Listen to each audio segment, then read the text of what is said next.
नमस्कार। संगीत क्लासेस में आपका स्वागत है और मैं हूं हरिंदर भारद्वाज। आज आपका म्यूजिक के फर्स्ट टर्म का एग्जाम हो चुका है।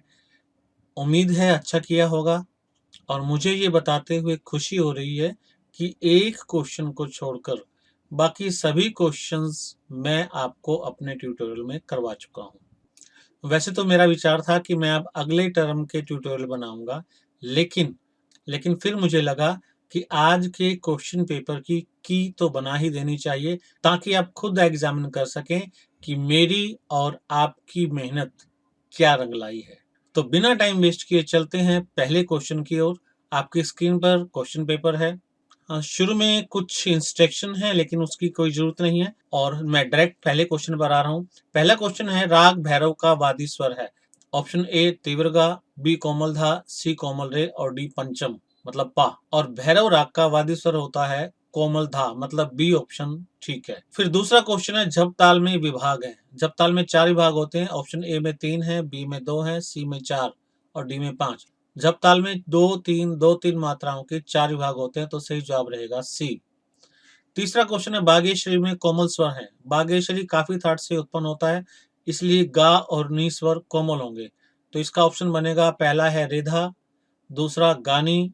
तो सही जवाब रहेगा बी, गा और नी। चौथा क्वेश्चन है, रूपक ताल के विभागों में मात्राओं की व्यवस्था है। रूपक ताल में 7 मात्राएं होती हैं। 3 2 2 मात्राओं के 3 विभाग होते हैं, मतलब पहला विभाग 3 मात्रा का, दूसरा विभाग 2 मात्रा का और तीसरा विभाग भी 2 मात्रा का। तो सही जवाब रहेगा सी। और पांचवा क्वेश्चन है, निम्नलिखित में से भैरव राग में क्या अनिवार्य है। पहला है मध्यम पर बार बार ठहराव, नहीं ये गलत है। दूसरा है शुद्ध गंधार को आंदोलित करना, नहीं। तीसरा है निषाद को मींड में लेना, ये भी नहीं है। और चौथा है कोमल धैवत को आंदोलित करना, हाँ ये सही जवाब है।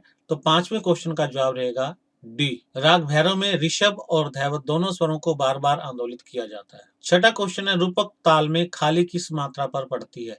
रूपक ताल इकलौती ऐसी ताल है जहां पहली मात्रा पर सम भी होता है और खाली भी होती है। तो सही जवाब रहेगा इसका सी।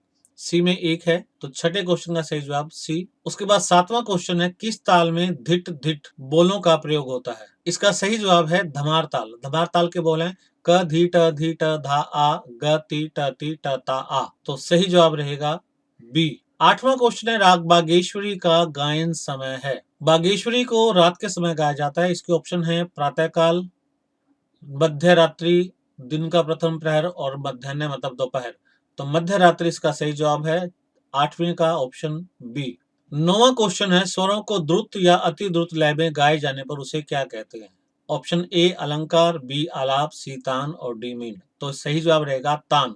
राग के स्वरों को जब द्रुत लय में गाया जाता है तो उसे तान कहते हैं, और धीमी गति में जब गाते हैं तो उसे आलाप कहते हैं। अगला सवाल है, धमार ताल में ताली किन मात्राओं पर पड़ती है। धमार ताल में 5 2 3 4 मात्राओं के 4 विभाग होते हैं। तो ताली पहली पर पड़ती है और दूसरे विभाग की पहली मात्रा पर भी पड़ती है, जो कि छठी मात्रा बनती है। और फिर अंतिम विभाग की पहली मात्रा मतलब चौथे विभाग की पहली मात्रा पर पड़ती है, जो कि 11वीं मात्रा बनती है। तो सही जवाब रहेगा 1 6 11 मतलब ऑप्शन ए। और 11वां क्वेश्चन है, राग बागेश्वरी के आरोह में कौन से स्वर वर्जित हैं। रे और पा वर्जित होते हैं और इसका ऑप्शन सही रहेगा डी। फिर 12वां क्वेश्चन है, तिरप प्रकार है।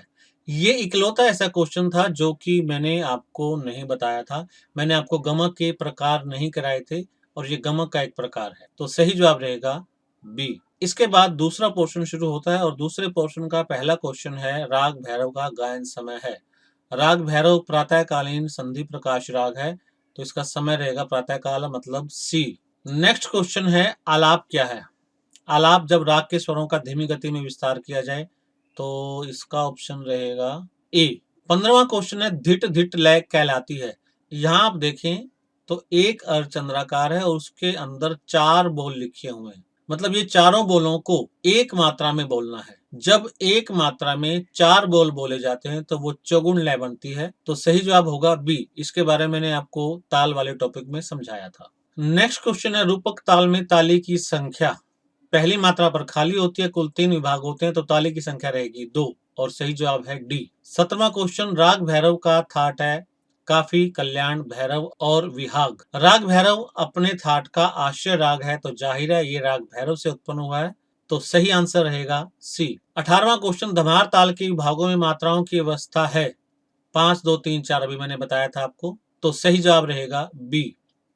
और 19वां क्वेश्चन, 10 मात्राओं से युक्त ताल है, कौन सी है ये हमें बतानी है। आपके सिलेबस में 3 ताल थी, रूपक, झप और धमार, जिसमें से झप ताल 10 मात्राओं की है, तो सही जवाब रहेगा सी। राग भैरव की पकड़ है, ये मैंने आपको राग भैरव के परिचय में तो बताया ही था। कल जो सबसे लास्ट टॉपिक मैंने बनाया था आलाप, तान और गमक में, उसमें भी मैंने इन्हीं स्वरों का एग्जाम्पल दिया था, ऑप्शन डी, गामा धा धा पा, गामा रे रे सा।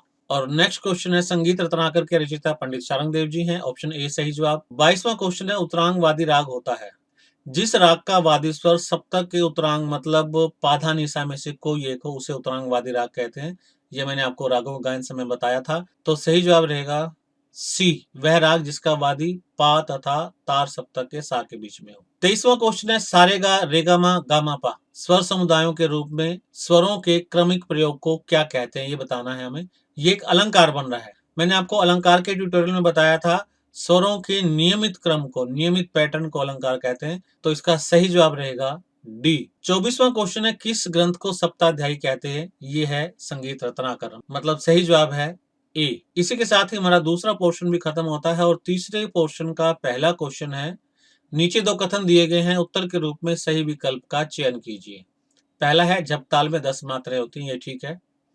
दूसरा है जप ताल को ध्रुपद के साथ बजाया जाता है, ये गलत है। तो पहला सही है और दूसरा गलत है, तो सही जवाब क्या रहेगा, ए, क सही है और ख गलत है। नेक्स्ट है, नीचे 2 कथन दिए गए हैं, उत्तर के रूप में सही विकल्प का चयन कीजिए सेम है। और कथन है, बागेश्वरी में कोमल रे धा का प्रयोग किया जाता है, ये गलत है। बागेश्वरी काफी थाट से उत्पन्न होता है और गा नहीं कोमल होते हैं। दूसरा, बागेश्वरी के आरोह में 5 स्वर होते हैं, ये सही है, क्योंकि आरोह में रे और पा ये दोनों स्वर वर्जित होते हैं। तो इसका पहला कथन गलत है और दूसरा ठीक है, तो ऑप्शन रहेगा बी, क गलत है और ख सही है। इसके बाद 27वां क्वेश्चन है, बागेश्वरी का थाट काफी है, हाँ ये सही है। भैरव संधि प्रकाश राग है, ये भी सही है, मतलब दोनों ही सही है, तो सही जवाब रहेगा सी, क और ख दोनों सही हैं। आज मैं थोड़ा जल्दी जल्दी बता रहा हूँ, क्योंकि मुझे पता है आपने अगले सब्जेक्ट के पेपर की तैयारी करनी है। 28वें क्वेश्चन में देखते हैं क्या है, संगीत रत्नाकर की रचना 13वीं शताब्दी में हुई, हाँ ये सही है। संगीत रत्नाकर के लेखक भरत मुनि, ये गलत है। संगीत रत्नाकर के लेखक पंडित शारंग देव जी हैं, भरत मुनि ने नाट्य शास्त्र लिखा था, तो इस पहला सही है और दूसरा गलत है, तो सही जवाब रहेगा ए, क सही है और ख गलत है। उसके बाद 29वां क्वेश्चन है, संगीत रत्नाकर में 264 रागों का उल्लेख है, ये सही है। संगीत रत्नाकर में 10 विधि राग वर्गीकरण दिया गया, ये भी सही है, तो दोनों ही ठीक हैं, तो सही जवाब रहेगा सी, क और ख दोनों सही हैं। मेरे एक व्यूअर ने मुझे सजेशन दिया था कि आप कौन बनेगा करोड़पति की तर्ज पर ये जो क्विज करवा रहे हैं, तो इसका आप टाइटल रखें कौन बनेगा संगीतकार। तो देखते हैं आप में से कौन परफेक्ट संगीतकार रहा। आपके जितने भी क्वेश्चन सही हैं मुझे कमेंट बॉक्स में जरूर बताएं, ताकि मुझे पता चल सके हमारे ग्रुप में कितने बेहतरीन संगीतकार हैं। इसके बाद अंतिम क्वेश्चन है, निम्नलिखित युग्मों का मिलान कीजिए और उत्तर के रूप में सही विकल्प का चयन कीजिए।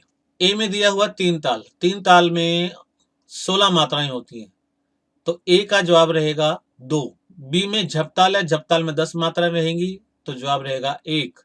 सी रूपक, रूपक में 7 मात्राएं होती हैं, तो जवाब रहेगा 4। और डी धमार में 14 मात्राएं होती हैं, तो जवाब रहेगा 3। तो जो सीक्वेंस बन के आ रहा है वो है 2 1 4 3, मतलब सी ऑप्शन सही जवाब है। तो अब आप खुद अपने आप को इवेल्युएट कर सकते हैं कि आप कहाँ स्टैंड कर रहे हैं।